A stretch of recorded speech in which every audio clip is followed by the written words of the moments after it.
Good morning, Wednesday, September 13th. We've had a pretty nice wind all morning and blue skies. So we've been down for a couple of days. This combine's broke down, needs that drive shaft. We got all the parts now, so Dad's just assembling them in the shop. I'm gonna go give him a hand. 2 days I spent bags.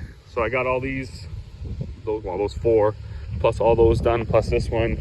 Plus there's already been several people yesterday and the day before come and pick up. So that was really busy. I only have a few more to make. Our plan today is to get this combine back together. We're gonna leave that header on it, move it out of the way because we got those 50 acres of oats to do. We're gonna take that 9750, we're gonna take that straight cut header off, and we're gonna put the pickups on it. We got a little bit of work. There's some plastic finger mounts or whatever, whatever in the auger. They gotta be assembled, changed, put in, whatever you want to call it.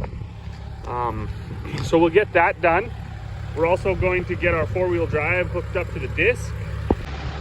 So we've taken on another quarter of land for next year. It was in grass, fescue, and it was kind of like physically rough.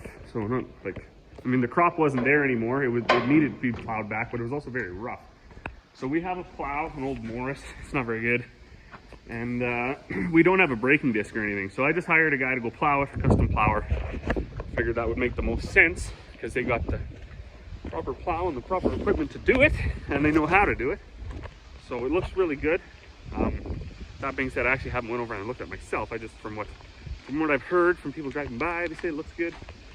So next step after it's plowed is to go disc it a couple times. So once we get this combine together, we're gonna fire up that four-wheel drive, go hook it up to the disc. Disking's a no-brainer, so somebody can run over there and disc for a few hours, and then so on and so forth. All right, the worst is over. So this was the damage. It was actually down here when this cross failed. It banged around in there so much that it ate away at that yoke. So the yoke is new, cross is new, straps are new, bolts are new. The bushings that hold that gearbox are new. Cross on the other end are new. There's this guard now, go back on. That guard goes back on. Fuck. We forgot to put that guard on. So I would say on this farm, that's about 100% of the time how it goes. You get it all back together, you realize you forgot some guards, you take it apart, you put the guards back on. So you do it twice. We get good at things here. We're pretty good at fixing. We're pretty good at taking apart. We're pretty good at putting together and taking apart again and reinstalling guards. So that is back together. We had it running. Thing was so smooth. You could have put a coffee cup on the dash and fired it up, and it would have spilled probably, but wouldn't have spilled as fast as it did when this was shaking. I can tell you that. So last thing I got to put on is this long guard that goes over the shaft, and this thing will be ready to thrash some more oats. Well, good afternoon, it's windy. This is going to help us out on the canola side of things. I just went out and took a sample. It was 12.2, I guess, so that's too tough. No grain in it though, maybe one. And to my surprise, the little pittance of a swath there. Actually, I got a couple pailfuls and I didn't go too far. So that's kind of a win. 9750 is like sort of set for canola. Corey said probably for every pail that was going in, there was a pail going out the back. I'm gonna blame that on my dad. I think he closed his too much. But could also be the wind.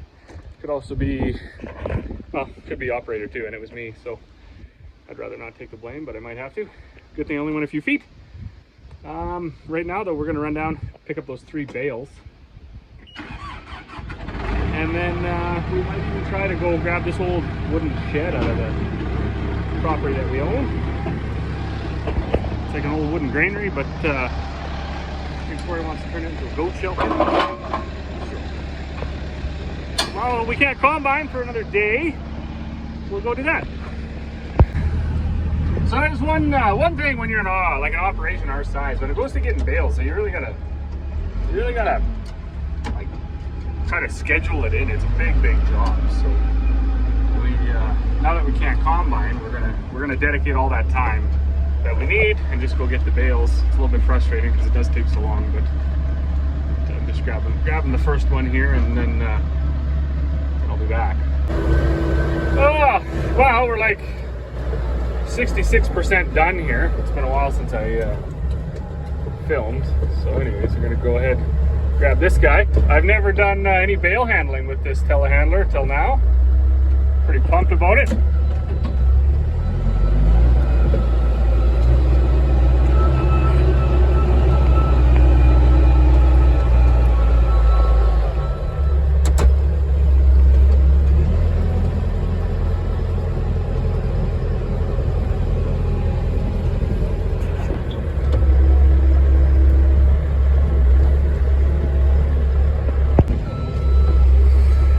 Decided to bring you guys back, so we're just finishing up here before he's heading out with the first and last load of our haying season. So we get it. I mean, we get it, right? We're grain farmers, but we certainly get the struggles of the bale hauler, as you can see.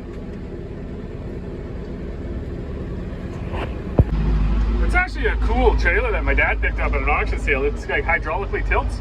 So she's kind of hoping when she gets to the yard, that massive load, that she can just like tilt her up, dump them off. It'd be pretty cool if it worked that way. Well, I can tell you one thing that's really not handy about this telehandler when you're flying down the road is when you go to throw on your left signal light and you just instinctively fly over here and hammer down on the shuttle shift, throw it into reverse. That I can tell you, the machine instantly lets you know that it's not having a lot of fun. So I'm just whipping over here now. I'm going to see if I can lift up. There's a couple of old, must be rock truck tires. I'm going to scoop those up. Them cows are rubbing up against like our sign and stuff like that anyway. So I'm thinking if I put those there, maybe they'll just rub up against them, try to push them around, and that'll be exciting.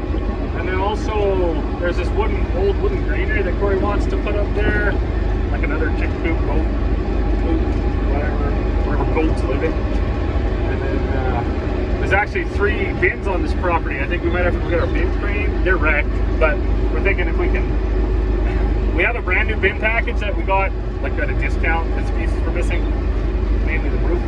If we build that together, we can use one of these roofs on that package, and then take the messed up panels out of all 3 and build one bin out of 3, and then that last roof I'll probably put it over my hammer.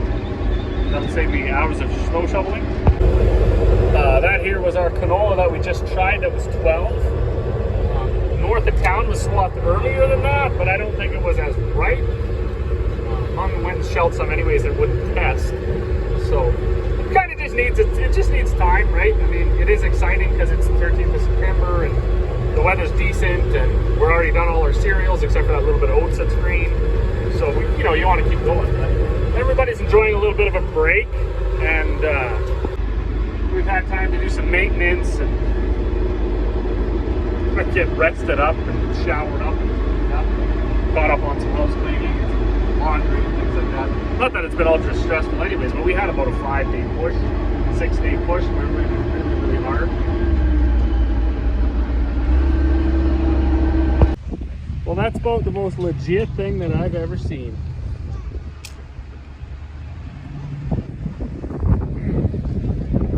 This is like the second quarter land that I bought. These bins, I paid $5 a piece for them. They're damaged. But my plan was to always get them home, either fix them or make 1 out of 3. 7 years into it now. Finally getting a minute to do it.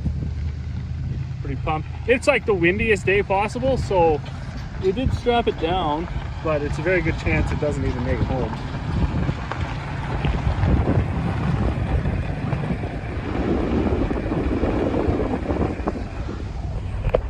Also, for those concerned, I got a quarter mile of road and then I'm just driving across a mile of field, so not a big deal. Probably could have skidded them home, but the floors are just so badly damaged.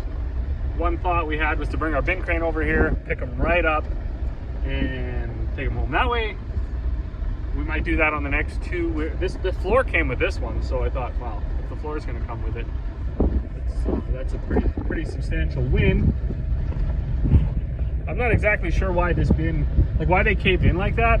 I know there was a story for a while that some of the bin builders were keeping the heavy sheets for themselves. So they built like their bins, they used all the heavy sheets out of the package and built everybody else's bins with the light sheets. I don't know if that's true or not, but that was one story that went around for a while. But there's a lot of bins. Of course, back in the day, I think it was thinner anyways. Like our new West Steels, the top sheet is thin and the bottom sheet is like 3 times as thick as the top sheet, so it gets thicker as you go down the bottom ring. These ones, I have a feeling they were the same ring all the way up. If they were supposed to be or not, I don't know. But it didn't work. You can see, but there's a fairly good crumple in there, and I mean that's certainly not going to work to put grain in. It would just keep crumbling and then tip over and bust. But like I say, if we get them home and they're not all wrecked, I don't know, maybe they were full of heated grain at one point. But if they're not too badly damaged, we're going to take the broken rings out, make one out of 3.